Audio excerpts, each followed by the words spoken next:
So the overall theme of today is law and justice.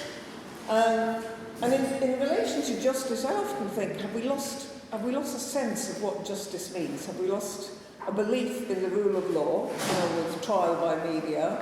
And this idea that, which I presume we'll discuss in the second session, this idea that people serve their time, they serve their punishment, and they've got a second chance. We seem to have given up on those ideas, as well as innocent until proven guilty.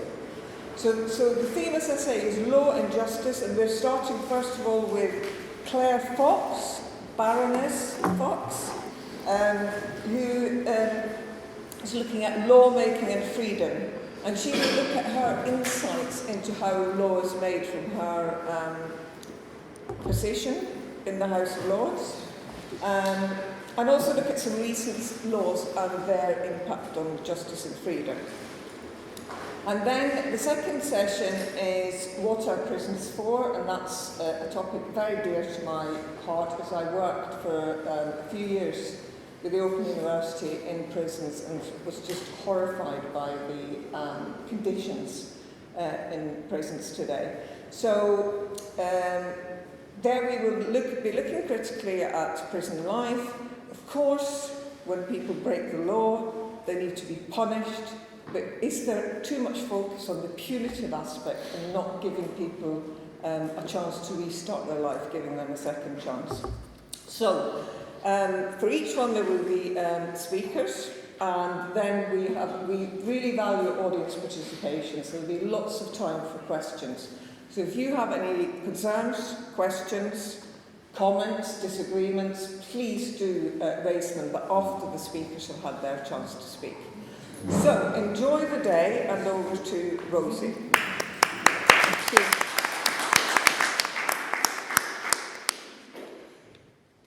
Thanks. So my name is Rosie Cuxton. What I'm going to do now is just have a discussion, really, with Claire Fox. Introduce Claire in full as well. So Claire, as Helena said, is Baroness Fox of Buckley. Claire's a long-standing campaigner for freedom, a writer, broadcaster, founder and director of the Academy of Ideas. And I think the key thing is it's great for Birmingham Salon to have Claire here with us, because in the structure of our events and commitment to discussing challenging topics and the approach to the audience engagement and participation, that's really inspired by the Academy of Ideas annual Battle of Ideas Festival in London. So further to that, Claire was a Brexit Party MEP for the North West of England until the UK left the EU in January 2020. And then Claire was introduced into the House of Lords in October 2020. One of the things that Claire does to share her insights about the workings of the House of Lords is a short YouTube film called Inside the Lords, and I've found them really good in terms of, if you want to know about how legislation is being developed, and like most of the electorate, you probably don't have the time to sit and watch Parliament TV or read Hansard. I think that's most of us. These short films are really helpful just to understand how the lawmaking process works. So, Claire, I think the key thing, one of the key things is that you've gone into an institution, the House of Lords, which you think should be abolished. When you went into the House of Lords in 2020, the pandemic legislation was in operation as well. What do you think about it? I mean, is it what you expected? Is it worse or better or different? Or? So I think that, first of all, I went into the House of Lords during a lockdown period, so I had a very odd experience of going in when there was very limited numbers, and a lot of people from the House of Lords were zooming in, and I thought I wouldn't do that because I needed to get a feel for what it was like. But I obviously got a feel for what it was like in lockdown rather than normally. So it's only really kind of opened up properly in the last 6 months. So that's a very technical observation, but just to say, it's very hard to describe what it's like because it's so alien to my experience. But I suppose, and very pertinent for this discussion, I had no idea how influential the House of Lords was on lawmaking. Now you might say, how could you not have known that? But actually I've never taken any notice of the House of Lords at all, and always thought it should be abolished as a kind of bunch of unelected decision makers over there, but I didn't really know anything about the way it worked. And I've been shocked by the fact that, and this is particular at the moment, that because there is a large majority for the Conservative government, things get rushed through the House of Commons and come over to the House of Lords very quickly. And I suppose I just didn't really understand lawmaking, so it never dawned on me that I'd ever be a lawmaker. I'm shocked even saying it now. But therefore, the government knows that all of the horse trading will go on in the House of Lords about what laws made, which is, if you think about it, really terrible, because people don't know that. So they're looking at the House of Commons, but actually all the deals are made over in the House of Lords, and the House of Lords is made up of people like me, which is what the hell am I doing there? You know, we shouldn't be there. And you have, you know, a section of people who are just there because they're bishops. You have the hereditary peers, who I think there's a limit of 80 of them now. And a lot of people make a big fuss about the hereditary peers, but to a certain extent, I at least understand why they're there, even if it's an archaic system. At least there's some sort of logic to it. There's no logic to why I'm there, but I don't say that about just myself. I mean, there's no logic to why any of the appointed lords are there. They're just there because somebody said you want to go in the House of Lords, and it's an entirely politicised process. So then we get to make decisions about the law, and just very briefly, because I know that you'll go into some detail, but I suppose the shocking thing for me is to also realise that it's very party political. That might sound an odd thing to say, but I suppose if I had a conception of the Lords, I thought it would be slightly the grandees of society who would take a step back from the usual, you know, Commons, Labour versus Tory versus, you know, all that sort of stuff. But actually it's exactly the same. The whip system works exactly the same. There are the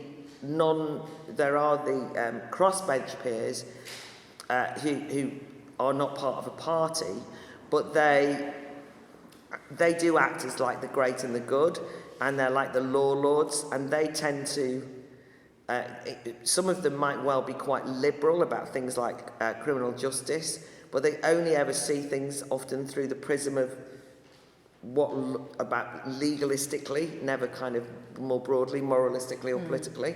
And then I'm a non-affiliated, and the other parties just act as you would expect them to act in terms of Labour, Tory and Lib Dem. Two of the quick observations. One is I thought everyone would be old, but actually, although there are lots of old people in the House of Lords because you are there for life and therefore you can't be got rid of, and therefore you can keep going whilst you can walk through the door, the impact of Tony Blair stuffing the Lords basically with his people, since then David Cameron did the same and Theresa May did the same, means that quite a lot of the people in the House of Lords are in their 40s, 50s. It's not as old as I thought it was going to be, even though there are lots of very old lords, obviously. And then the second thing was, I also thought that it might be a bit old-fashioned in terms of values, but let me tell you, it's as woke as you'd expect anywhere else to be. It's like a student union for old people, right? It's like got all the worst aspects of student union politics. It's like a club with lots of stupid rules, and it's also incredibly environmental. Environmentalism, I mean, it's like being in a sort of Extinction Rebellion gathering if you're not at the student union, because everybody goes on about the environment all the time, no matter what the question is. Okay, so I think one of the things that's come through on your Inside the Lords films is the sort of, you've talked about that sort of culture and how you think the Lords and possibly MPs, I don't think you've talked so much about them, but how they think the electorate are as well. So I think that links into some of the things I wanted to look at with the online safety bill and the I have to get this right, the Police and Crime and Sentencing and Courts Act. It's just become an act, hasn't it? Because I think for both of those, there's this sense that legislation might come in from, with some good intentions, with some connection to what the electorate want, but then it just sort of spreads and encompasses lots of other things. So a couple of quick examples of that. So a musician friend of mine has said that the part of the Police, Crime and Sentencing and Courts Act is focused on travellers and unauthorised encampments. And this musician friend goes back and forth, around the country. Occasionally we'll pull over, he'll stop in a gateway or a lay-by and have a kip in his van, which does have some stuff in it for, making a cup of tea. He's not a traveller, he's not going to set up an encampment, but he's suddenly found that he's potentially brought within the scope of this law. So that's one thing. You can see that unauthorised encampments of travellers might be disruptive to communities and difficult and all those kind of things, but it's just that sort of spread. And then in terms of the online safety bill, again, that seemed to have started in a place that was, good-hearted and trying to protect children from some things, they might come across on the internet. But again, lots and lots of things being added into it, so it now has spread out and encompassed more people. So why do you think that happens? So I suppose the sort of general philosophical point is that I think that politicians of all sides have started to use legislation as a compensation for setting social norms or moral norms.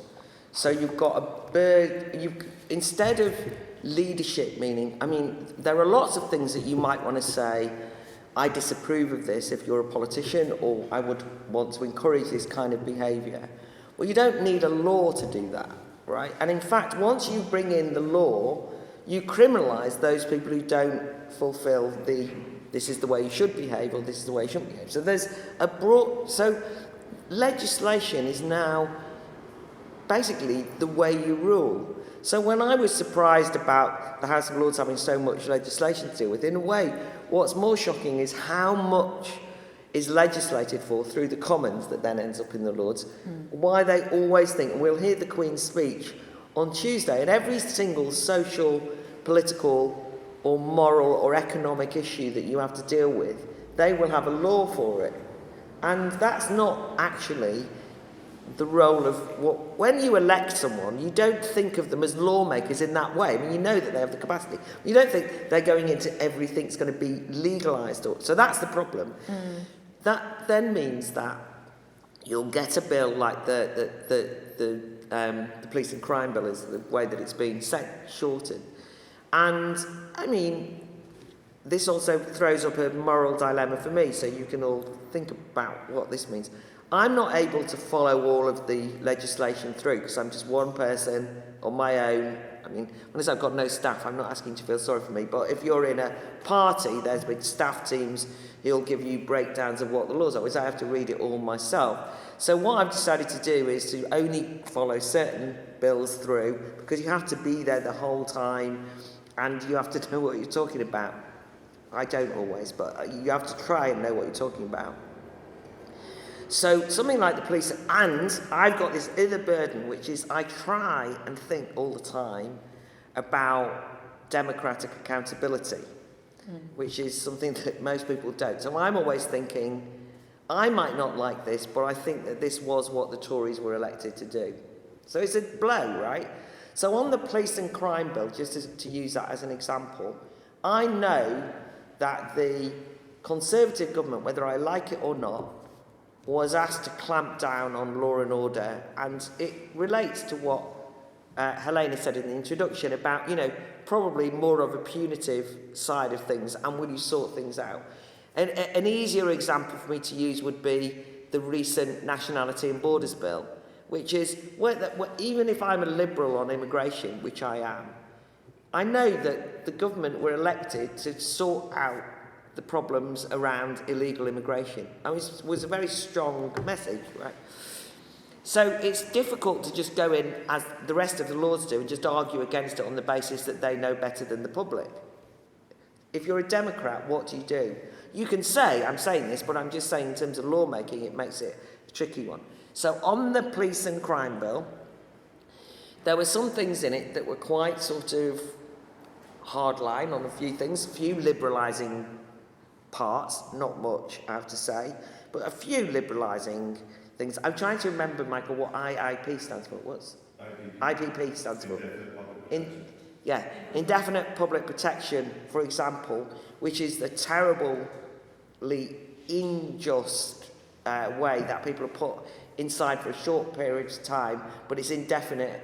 They can then be let out on licence. They only have to sneeze in the wrong direction and they're back in again. So people who've gone in for stealing a phone can end up in there for 20 years. I mean, I'm not kidding you, right? It's like, and everybody in the Lords thought this was terrible, but the government wouldn't back off. I mean, I think they made like a 0.5 centimetre amendment. That's it, despite, and things like that are just irrational. So your question about starts off with good intentions. Whatever it started off with, we're going to be hard on crime.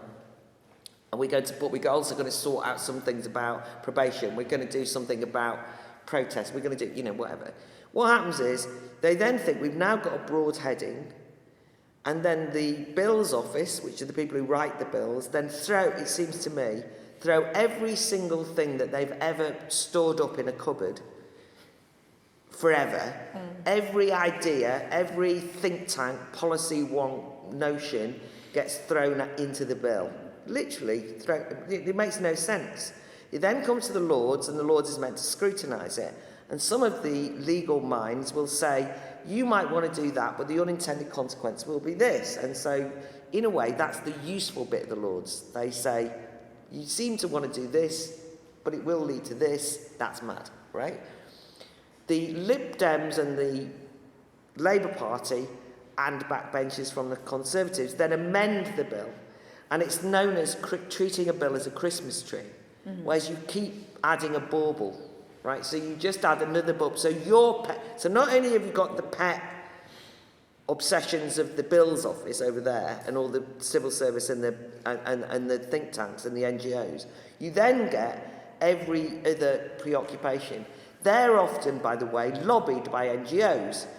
So it's not lobbying by big business you want to watch out for, it's lobbying by interest groups who'll say what we want to do here is to attack this, to add on a bit to the bill. So basically, by the time you're finished, everything has been added on.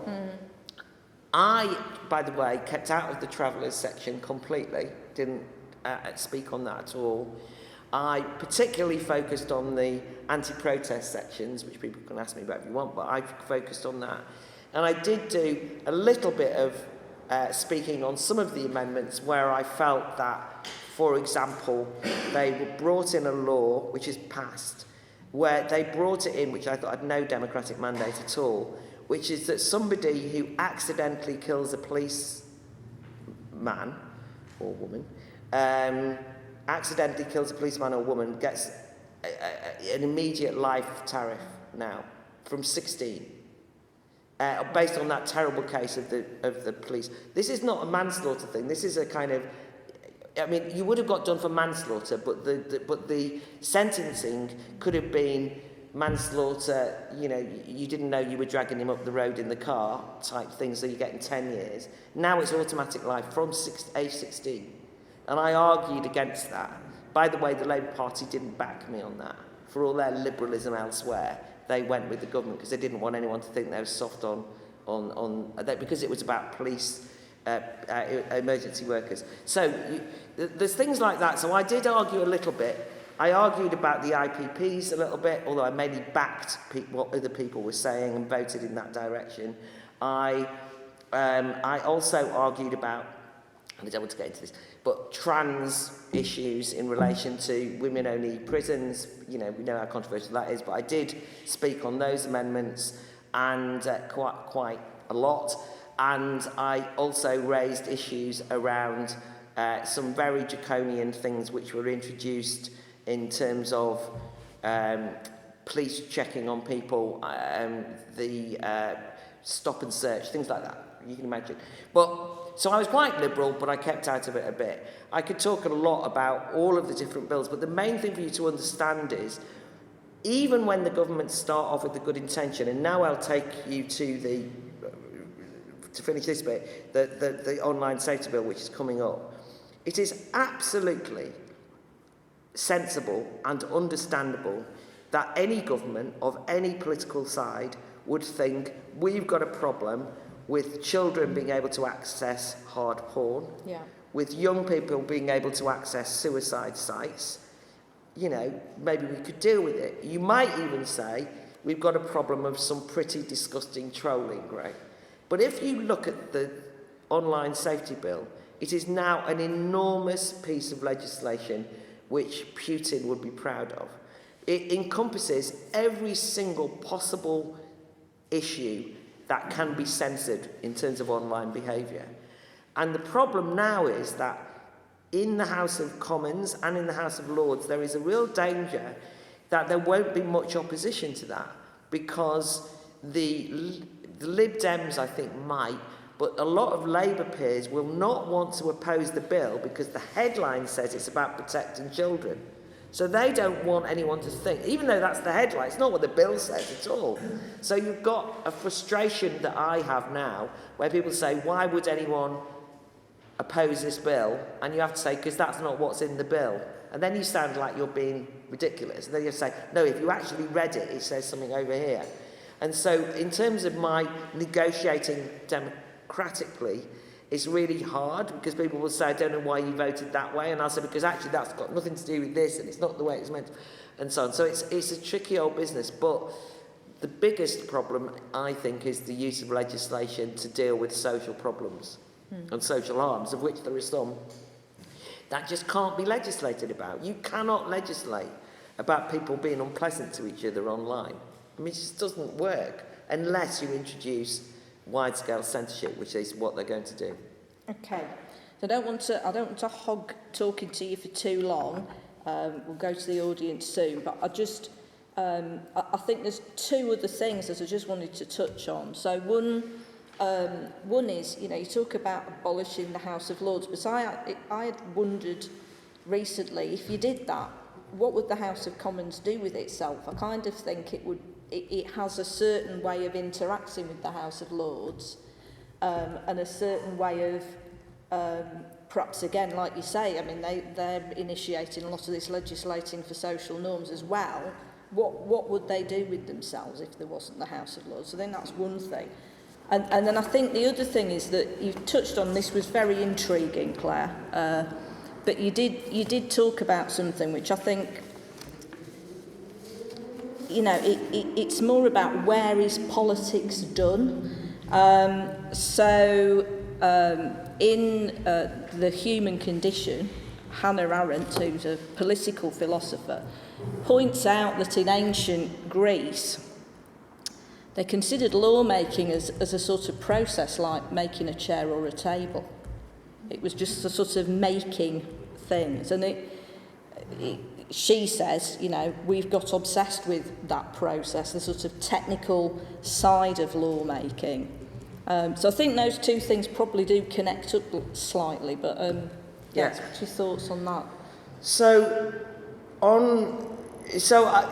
the point about abolishing the House of Lords, as it were, abstractly, is that to have a second chamber of unelected lawmakers is problematic democratically, no matter what way you look at it. And the UK's House of Lords is the second largest second chamber, I think, in the world, only second to China. So it's like also enormous. What is it doing there, and so on. And it's obviously got a long tradition, but I think it's problematic. I actually, as I've hinted, think that the less hereditary, more appointed pairs has not made it better, it hasn't made it worse, but it's just as bad. So, the House of Commons, democratically, the House of Commons is answerable to the electorate. But the way that we set it up now, the House of Commons is answerable almost to the House of Lords in terms of lawmaking. So that's problematic. It's got two people pulling at it.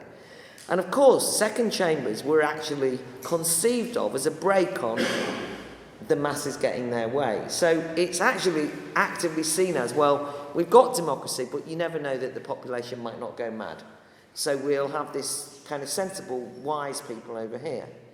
And the problem with that, of course, is inevitably that it undermines the democratic accountability of the Commons. The other problem is it creates a culture which assumes that the wise people in the House of Lords, who are not burdened by having to be answerable to the electorate, which obviously I consider to be, completely undermines democracy, to even say that, means that the House of Lords acts on behalf of what it considers the public's best interest to be, even if the public don't know it. It inevitably does that. So it says, the public have voted for you, but we know better than the public because we're wiser. And it's a weird thing actually in the House of Lords at the moment, which is that the government can hardly win anything in the House of Lords, because actually if you combine the crossbenches, Lib Dems, the Labour Party, and add it up, it's more than the Conservative Lords, if you see what I mean. So it can act as a break. Ultimately, it doesn't, because ultimately they have to give way. But by that time, the law has been amended in a way that the government didn't want it, and the government are answerable to people, all that. But so what I can understand what you're saying though, because people then always say to me, so what would you replace it by? And the tempting thing to say, nothing. You don't need a second chamber. But you probably need legal scrutineers, because the bills are written badly by, no disrespect, but law graduates. You know, I mean, some of them are very bright, but and there's an unintended consequence thing. So I can understand that you want to look at it, right? I think the committee system, which is much more, which is actually made of MPs and Lords, although somebody like me, I'll never get put on a committee because that's been nominated by a party. So they're very partisan, party-led. But nonetheless, those committees do a good job. So you might have the Culture Committee. They'll do a good job of trying to go through, say, that online safety bill. They've already done it. They have written a big report saying what's wrong with it, and the government have just ignored them anyway. So in a way, you could say they don't take any notice of them. Yeah. But the committee system might be one thing. It's just that ultimately, I don't think you need to. It's a concession to the notion that the electorate have no power. Can't be trusted. But your second question is the hard one, right? Which is, as a consequence of which, the public are very far removed from decision making by time it actually happens. And you've quoted Hannah Arendt, and there's no way round it, but there has to be a more active participation of ordinary people in politics for this to have a meaningful change. Now, when we have a conversation about prisons in a minute, and this is a real dilemma I've got, I, very much in the spirit of what Helene said, am very keen on things like rehabilitation, punishment, but punishment, but then you've done your punishment, and punishment not being inhumane, and we're going to talk about all that. It is probably true that that's not what the majority of people in the UK think. That's like that goes against the mood, right? Yeah. The mood is we're too soft on prisoners. Now this takes a crass form of people going, why do the government always bend to the Daily Mail? But it's not just the Daily Mail. There is actually a mood that prisoners are given too much, and we don't send child murderers to prison for long enough, like the recent case of the baby P, the mother of baby P, who's about to be let out. Should she be let out? People are saying, throw away the key. And of course, the baby P murder was terrible. We've seen recently some particularly gross examples of children being murdered by parents and step-parents and all the rest of it. And you do, instinctively want... So that's what the public probably think. And then when they hear of these kind of like hoity-toity parole boards going on saying, we've assessed that they're, they think this is terrible. They will hear that argument put forward by a lot of people in the Lords who are very liberal, who join the police and crime bill would say things like, this is cruel, we should be more liberal about these things. And the government could stand up and say, well, it doesn't matter what you think, we got voted in to do this. So, take yourself off, right? And I always find that a tricky issue. I think it is a tricky issue. But one thing that I would say is, nobody's got the courage, and it's why I'm here today, nobody's got the courage to say we need a public debate on the issues of how we deal with crime and prisoners. Because if we did, we might actually be able to convince our fellow citizens that some of the more inhumane and cruel shit, it's not a question of go to prison and have a soft life versus, et cetera. But you never have that conversation because it's always done through the prism of law changes and far removed. And if it's not law changes, it's the government of the day. And by the way, the Tories might be, who's in power now, but having gone through the Blair years as actively involved in politics, let me tell you, they were exactly the same on different issues in their own way. So it's not a party political point. The government think that they're reflecting public opinion through things like opinion polls, through things like newspapers, rather than having a engaged citizenship that they're prepared to take seriously and look them in the eye and sometimes say, you voted us in to make give longer sentences, but that doesn't mean that we're going to use that opportunistically to completely clamp down on any reform in prisons, right? That would be the kind of thing. But let's have a conversation about it. And then you might be able to convince people. At the moment, those conversations don't happen. No.